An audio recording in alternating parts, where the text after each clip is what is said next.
Well, good morning, good afternoon, everybody. Welcome in from around the world. My name is Jesse, and I'm your virtual adventure guide here with Exploring by the Seat of Your Pants. Now, welcome to the broadcast. We are all about bringing conservation, adventure, and science into classrooms like yours around the world every single day. And it has been a particular treat for me having had the opportunity to join in on this incredible series live from Antarctica over the last month and a bit. Now, I want to say thank you for your patience to all our live classes and YouTube groups. We're having a little bit of tech problems today. Sometimes when you're broadcasting from the edge of the earth, it just does that. But I really appreciate you guys sticking around as we get to continue this awesome series. Now, before I turn it over to the outreach team to explain a little bit more about what it's all about, and we go live with Arunima in McMurdo Station to talk about the introduction to space weather today, I wanted to note that all these programs are on our YouTube channel. So if you want to hear from Jackson, Ian, Yingfei, just amazing trio of presentations that we've done in the McMurdo series over the last month and a bit, you can check out Live at McMurdo as a playlist on our YouTube channel. They're all there. I really encourage you to check them out. There's a lot of exciting insights and stories. Now, without further ado, with the hopes that the tech lasts us, let's all cross our fingers together.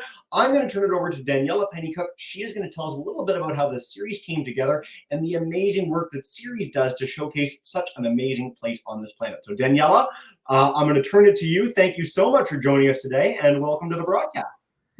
Hi, Jesse. Thank you so much for having me. It's so nice to see all of you and be here with all of you today for our fourth and final webinar in this series. I'm Daniela Pennycook. I'm here from CIRES Education and Outreach. CIRES is the Cooperative Institute for Research in Environmental Science. We are the NOAA partner here in Boulder, Colorado, and in the Education and Outreach group, what we do is communicate the science that is coming out of this research institute to the public through webinars and curriculum and lessons and teacher workshops, both virtual and in person. So we're really excited to connect with you all today and connect with Arunima all the way down from McMurdo, Antarctica. Thanks, Arunima, for joining us today. I'm excited to hear about space weather.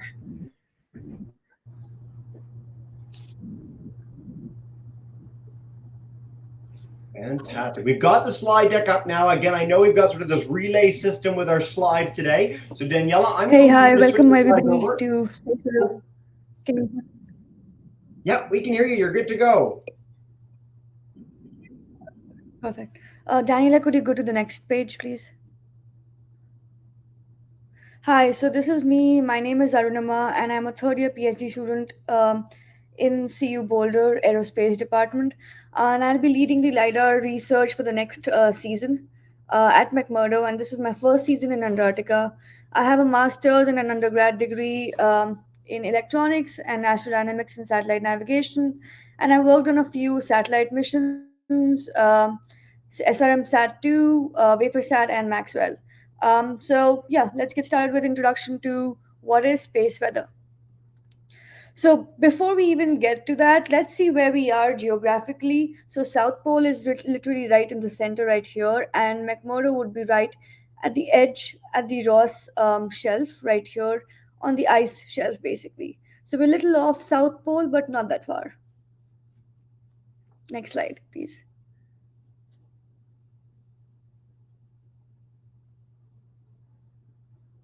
Next slide, please.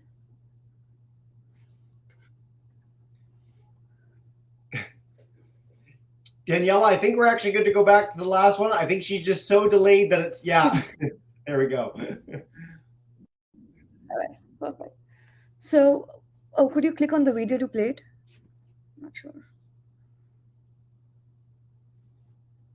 So what do we do down here at McMurdo? So we are a group of students and professors who shoot like 3 laser beams into the polar sky to sense the atmosphere above us, going from about 20 kilometers to all the way up to like 140, 150, even 200 kilometers.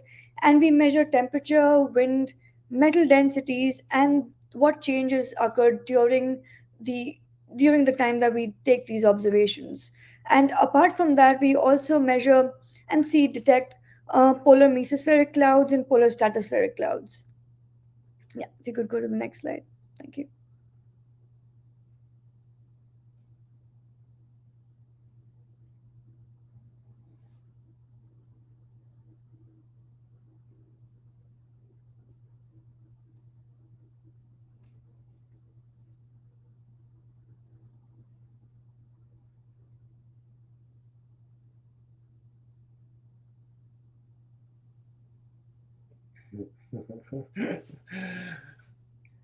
Let's see. Sorry, classes, we're trying to get it queued up here. I think it's just a little delayed for Arunima and McMurdo seeing our slide switch over. We're trying to get the tech working as well as we possibly can. Daniela, you're doing great. Do you have volume on the slide? It won't necessarily play. If you want to talk over it, that would be great.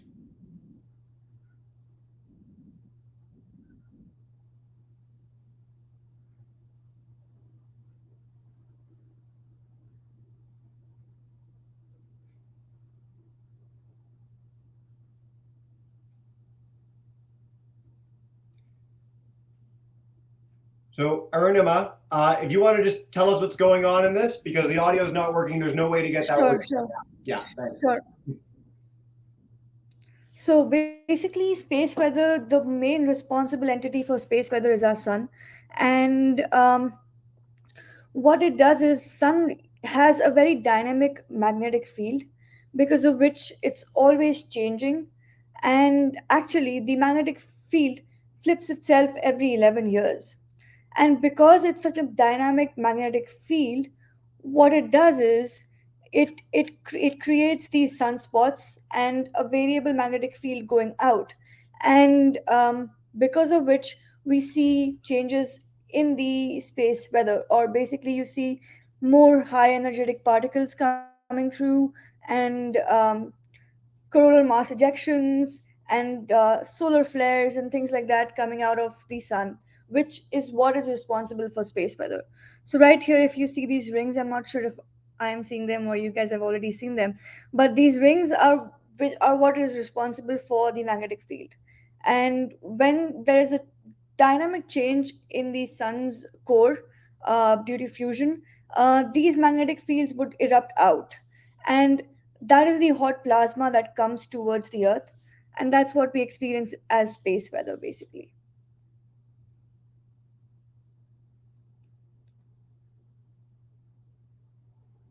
And you can see the plasma getting out. So it affects all planets really, but given that we care about earth more than anything else, it's very important to understand what space weather does to earth. And as we all know, earth has its own magnetic field, north pole and the south pole. So essentially, this space weather is an interaction between this hot plasma sent out versus our own magnetic field and how well it shields us, or in some cases, if it's too strong of a plasma, how well it does not shield us.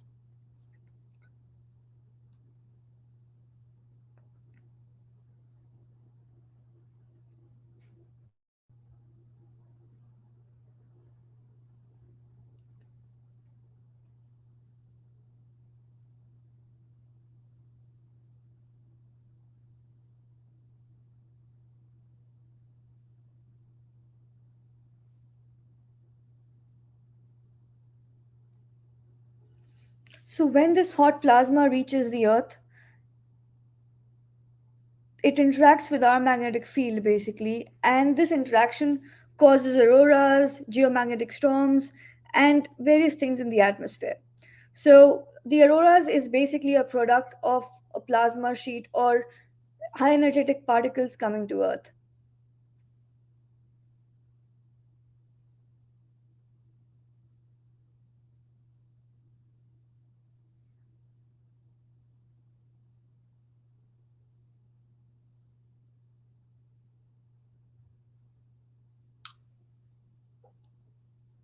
And Arunima, it sort of funnels to the auroras because that's where the magnetic lines come out of the planet?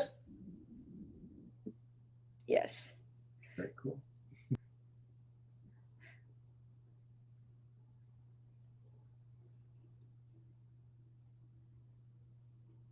So the end result would be auroras and further geomagnetic storms. Um, if you could go to the next slide, we can talk more. I'm sorry about the network here, it's really crazy. So yeah, basically these the sun sending out its own plasma sets off to give us these beautiful breathtaking auroras, but there's a lot of physics and chemistry going on behind them. um, they definitely affect our atmosphere, but they also affect our space station, uh, and the astronauts on board, satellites, and etc. It also affects our low Earth atmosphere coming down even to the surface level.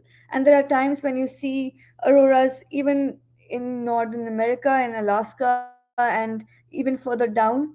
And that's because the storm has if it's a severe storm, you would see it come all the way down. If you could go to the next slide, please.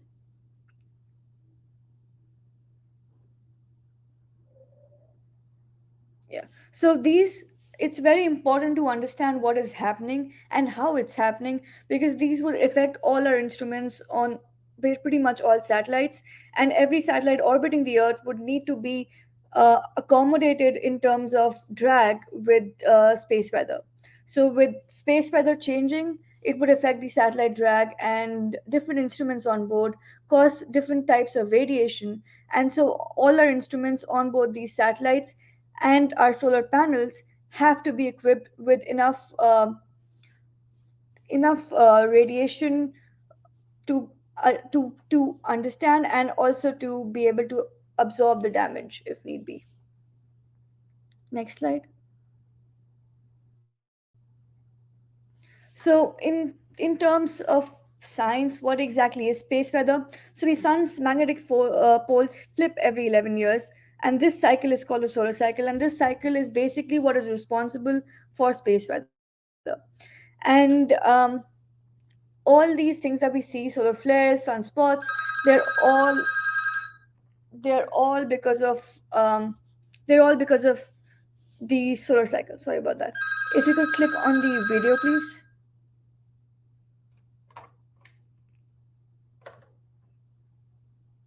If you could click on the video on the upper right corner.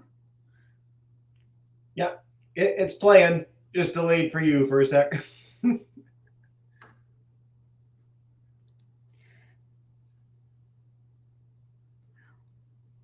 Did it work?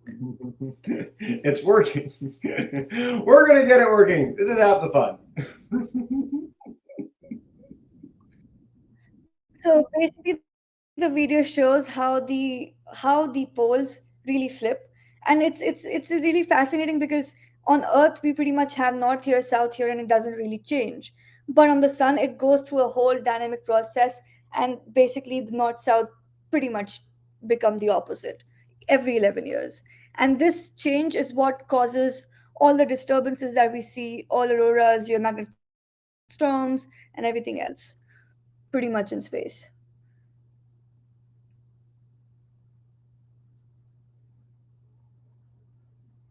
We can move on to the next slide if the video is not coming up.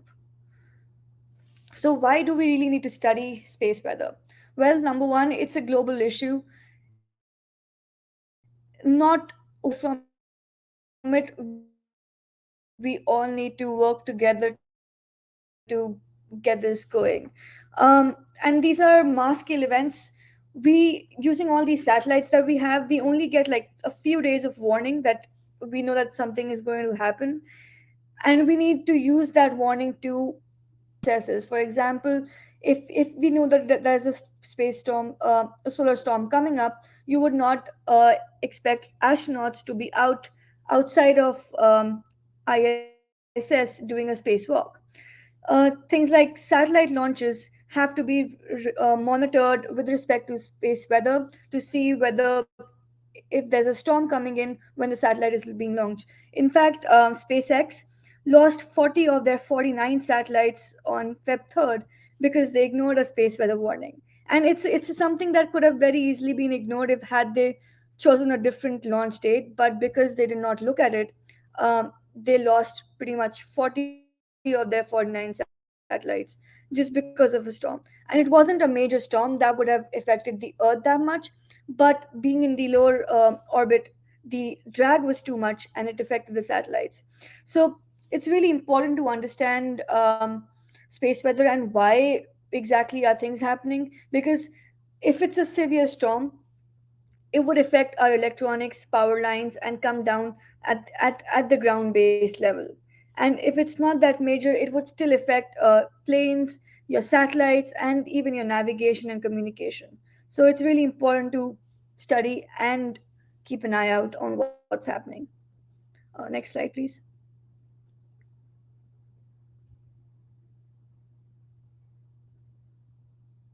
Next slide, please. So, what does the McMurdo LiDAR campaign really come into in this picture? So, NASA and several other space agencies have over 20 plus missions that are just studying the sun and the dynamics of the sun, and the space weather coming and interacting with Earth.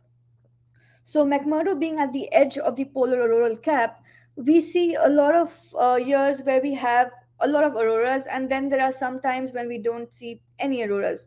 So, that gives us an advantage of understanding what would the observations look like in the presence of aurora and in the absence. So, our LiDARs can detect metal layers, gravity waves, polar mesospheric clouds, and polar stratospheric clouds. Now, polar mesospheric clouds is where I come in, and I've been working with NASA's AIM satellite, which is right here in blue, to understand how these clouds are formed and why they are formed and what causes them to vary so much. And now, what's so interesting about these clouds is that they're the highest clouds on Earth, and two, we predict that they could be a long term indicator of climate change. And if that's the case, we would want to know what else can we do to reduce the impact of climate change and how to study it even further. Polar stratospheric clouds, on the other hand, occur at lower altitudes at around 20 to 40 kilometers, even 45, and they play a key role in ozone depletion. So, understanding their variation, their formation, also would play a major role in understanding the global climate change. And is it human based impacts, or is it something that the atmosphere is doing on its own, given the space weather? Next slide, please.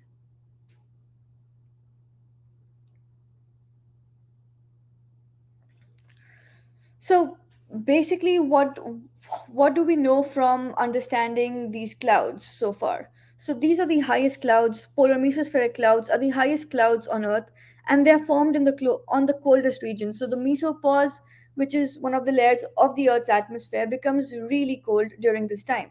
The fascinating part is these clouds form during the summer when the sun is supposed to be on its peak, and you would expect things to be really, really cold, really, really hot. But this region of the Earth becomes really, really cold. Initially, it was thought that the solar cycle plays a major role in formation of these clouds, but more and more so as we have more and more data coming in. In the last decade, we've understood that it's actually the polar vortex that is causing these clouds to form, and solar cycle is playing a minor role, whereas it affects these clouds, but not that much. um, Polar vortex is a high pressure zone with cold air, and it breaks almost every year. It has to break every year for the global circulation to stay the way it is. And with each time it breaks, we see a change in the upper atmosphere. So what really happens is that the breaking of the polar vortex triggers the season change in the upper atmosphere. So from being winter, it changes to summer. And with the onset of summer season, the polar vortex pushes cold winds basically up the upper atmosphere, and we get extremely cold temperatures in these 80 to 85 kilometers of altitude where we see these clouds form. So it's to understand in the big sense, it's not just a small picture, but putting in puzzles of pieces of puzzles together, wherein we are trying to get the polar vortex, the solar cycle, space weather attached to these clouds, and to see what exactly is happening on ground based levels. And these clouds are really important for us to understand because, as I said, we see that the upper atmosphere is cooling because of these climate clouds. We see the formation of these clouds go higher and higher, and we think that it's because of climate change. But again, you need several years of data to solidify that study. And again, it could be because of human activities, it could be because of the atmosphere doing its thing. But like I said, even rocket launches can cause these clouds to be more in number. So my PhD basically involves in understanding what's going on with these clouds, and how can we understand if it's climate change that is causing these clouds, or is it sun doing its thing and the polar vortex doing its thing. So that's something I've been studying. um, I think that's pretty much it. Next slide. Yeah, so I can take questions now. Marvelous. Well, thank you so much for that, and for making that work too, Daniela. I know it's always tricky trying to share slides that someone else is talking over, but we're going to dive in with questions, folks. I know we're a little bit delayed with McMurdo, so we're going to try our best to make this as seamless as humanly possible, so fingers crossed to us all. And what I'm going to do is start with a question of my own, give you guys a second to get your sort of thinking caps on and think of some questions for Arunima. My question is, you talked about several days warning if a big solar storm were coming. So we had this dramatic illustration of the sun sending these particles our way and potentially frying satellites, doing all sorts of other stuff. Why do we get several days warning? Does it take that long for the particles to get to us, or how does that work in practice?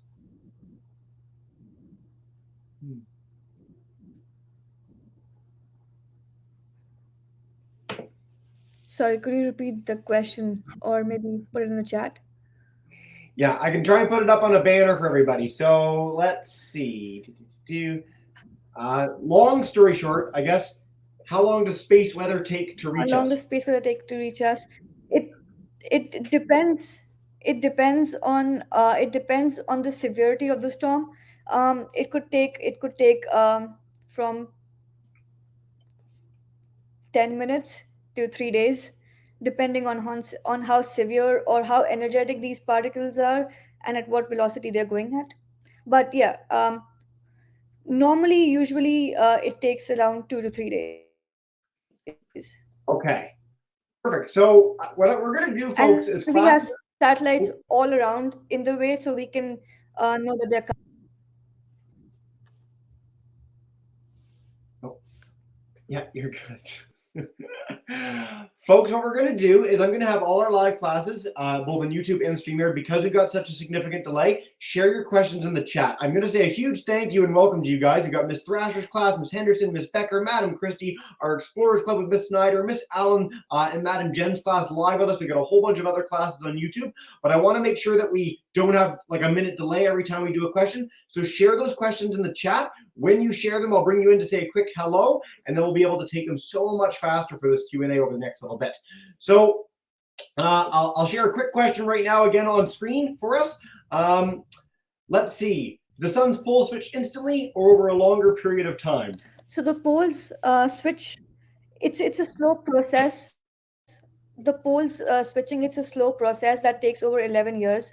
And let's say at the start of 11 years, the North Pole and the South Pole are here. It would go all the way up and down, and then you would have them inverted pretty much in a cycle of 11 years. So it doesn't happen instantly, but over 11 years, give or take. Perfect. Madam Jen's class wants to know. Have you seen something? So we do have satellites that come close to it, and I think the Parker Solar Probe is the closest satellite that will be to the sun. Perfect. All right. You guys are so fast with these. I love these questions. Miss Snyder's group, let's get their question in. I want to put it in our banner. There we go. This is exciting for me, folks. Yes, so you can see these polar mesospheric clouds from Earth. If you're at high latitudes, let's say you are somewhere in Sweden, you could see them with your eyes because these are night shining clouds. So they glow really well in the night sky. So you can pretty much see them. You don't see them down in Antarctica because we have sun during that time. So it's daylight and it's hard to see these clouds. But up in the northern hemisphere, you can definitely see them, and satellites too can see them. So lidar, satellites, and your eyes. Perfect. Madam Christie's class wants to know. Thanks, Madam Christie's class. All right. So how do lasers measure the weather? Um, we basically measure temperature and wind, and it's an instantaneous measurement that keeps on going on. So, like, we've been measuring temperature and wind for the last 10 years.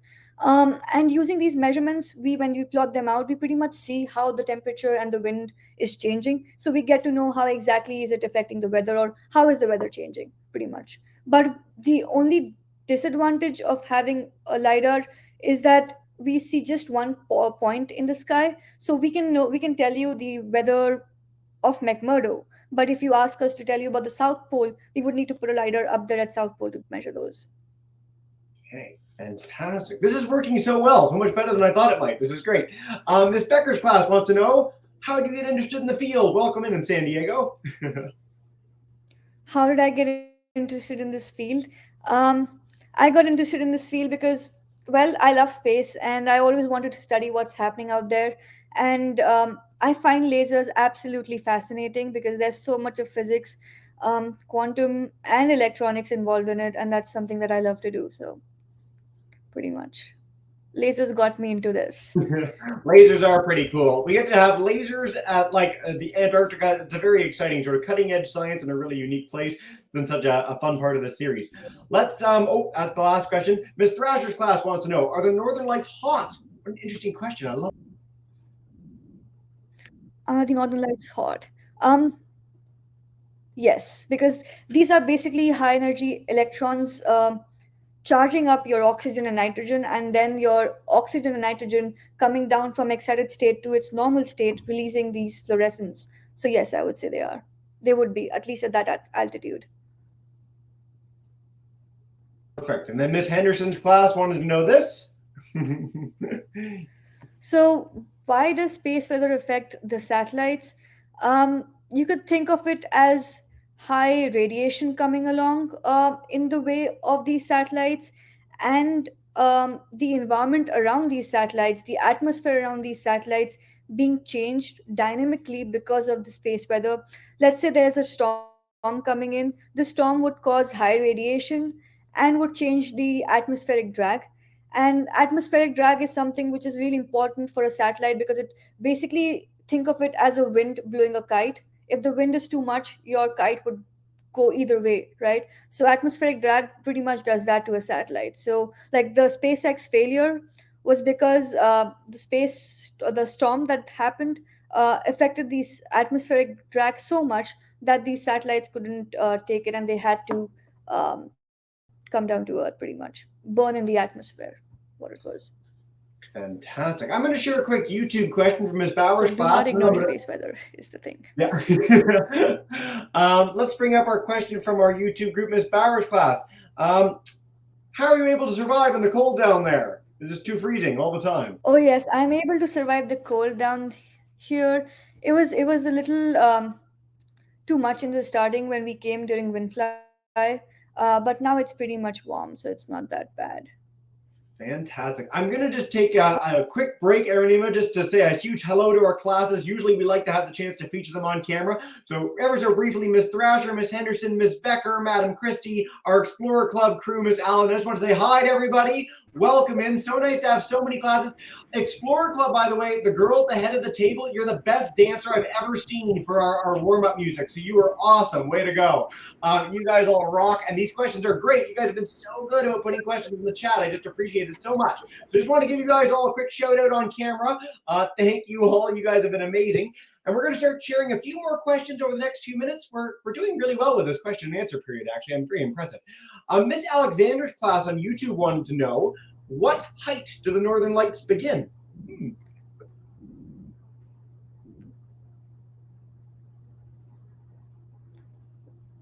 What height do northern lights begin?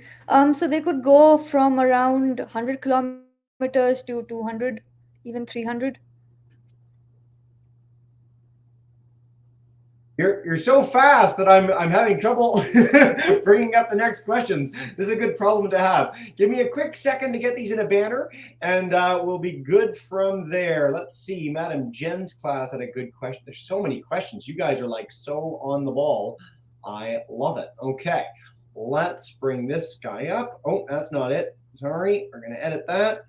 It's exciting. I have like the quickest. I'm like typing faster than I've ever typed in history in a program.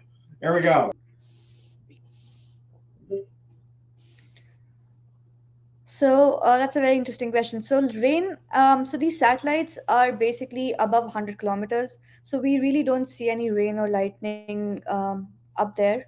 But yes, if it did come down, it would definitely ruin the satellites because the electronics, they are solar proof. I mean, radiation proof. I don't know if they're waterproof that much.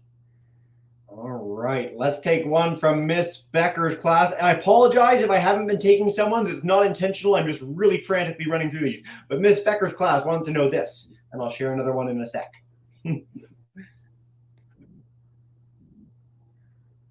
So how much radiation was there when SpaceX lost their satellites?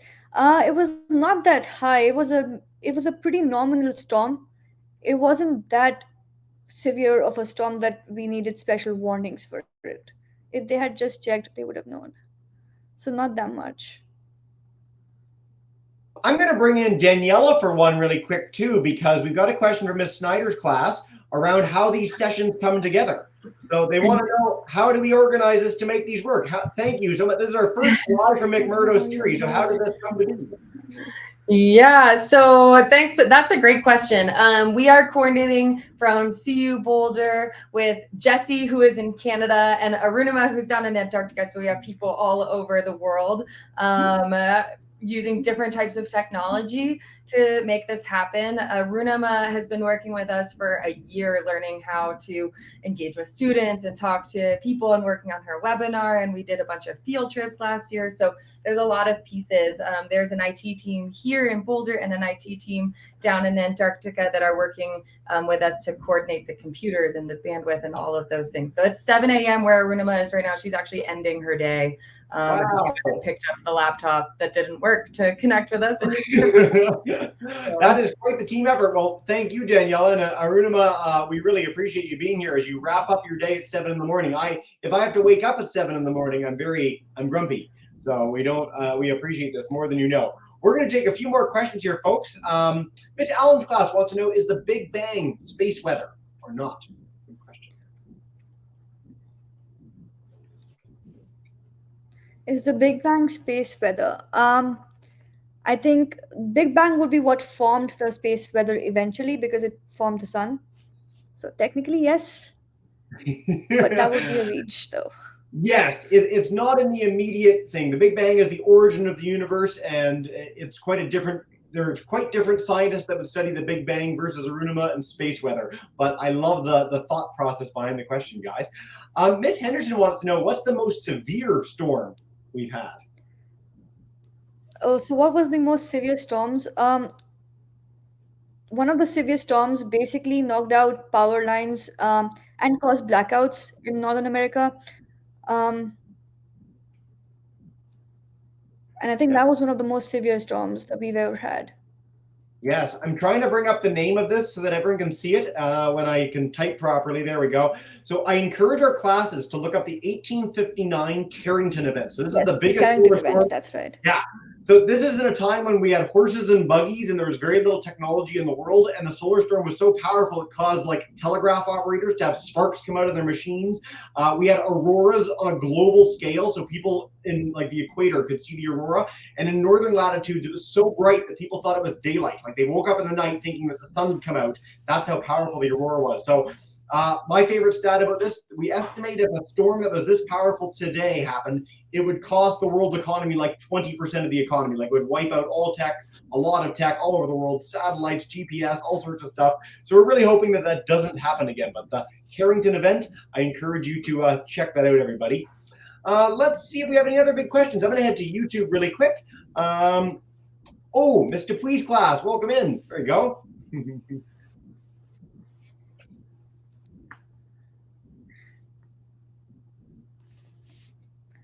Possibly 21, 22. That's when I understood them really. But I always was into STEM Yep. since I was like 10 years old, maybe. It's I like the fact that you mentioned 21, 22. I think a lot of scientists come on, or a lot of students expect that people know exactly what they want to do when they're really, really young. And increasingly in these broadcasts, we've had the chance to hear from scientists who start quite late. Maybe they go to university, or 21, 22, you're in late undergraduate, where you come upon an idea or a topic that really speaks to you and inspires you. And I think that that's a testament to the fact that you should really have a broad education and learn and check out and see what's out there before you pick a whole career path. And even if you do something that you don't like necessarily, you can start fresh and start again, and you still end up in a position where you're really young and you get to have an incredible job that really fulfills you. So I think that's an important note, especially for our high schoolers today that might be thinking about their careers in the future, is that you can pick and choose and be selective with what you want to do with your career in your life. So thank you for that, Arunima. We're going to wrap up in a quick second. I'm going to see if I can find one more question online. Let's see. Miss Becker's class had this one. Let's put this up on the screen, and then I'm going to share one final question before we wrap up together. Thank you guys so much for being involved today. Question from Miss Becker's group. What is the cycle called when the sun flips? It's called the solar cycle. Awesome. And it's an 11-year-long cycle. Yeah, perfect. Let's It's not the sun that flips, by the way, guys. It's the magnetic field, though. It's the magnetic field of the sun that flips, not the sun. Right. That would be fascinating, though. Good to clarify that. What's one thing you'd like to leave our classes with? I'm going to put this question up, and then we'll wrap up and say bye to absolutely everyone. So stay tuned, everyone. I know people are going for lunch, but what's one thing you'd like to leave our classes with? One thing that you'd like to leave our classes with? Well, I would say we need a lot of guys in STEM. So please, everybody, do take up STEM because we need people to come and study the atmosphere, the space. It's too vast for the amount of people we have right now, I would say. We need more members on board. Is sort of our mandate here at Exploring by the Seat of Your Pants. So I'm glad that that's our takeaway message. Daniela, I'm going to bring you in as well, just to say a huge thank you to you for coordinating this incredible series. Again, everyone can check this out. This is gonna cover up your face for a second, I think, but we're gonna bring it up anyway. Live from McMurdo Station playlist, 4 incredible programs: Ian, Jackson, Yingfei, and Arunima today. It's been such a pleasure having these incredible stories from Antarctica. So I really encourage our classes to check them out. And I will email all our groups with the outreach page for series as well if you want to learn more about the amazing work they do to share Antarctica with the public. It's just been such a fun series of broadcasts. We can't wait to have them back in the future. Again, we'll have to bug Danielle and make that happen. But what we do to wrap up every broadcast, Arunima, to wrap up your day as well at 7-something in the morning. Miss Henderson, Miss Becker, Madam Christie, Explorers Club, Madam Jen, if you guys want to join me in saying a big thank you and farewell, you are all in the broadcast. Thank you so much, everybody, for your patience.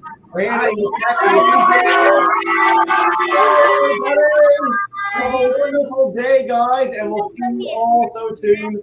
Thank you so much for joining.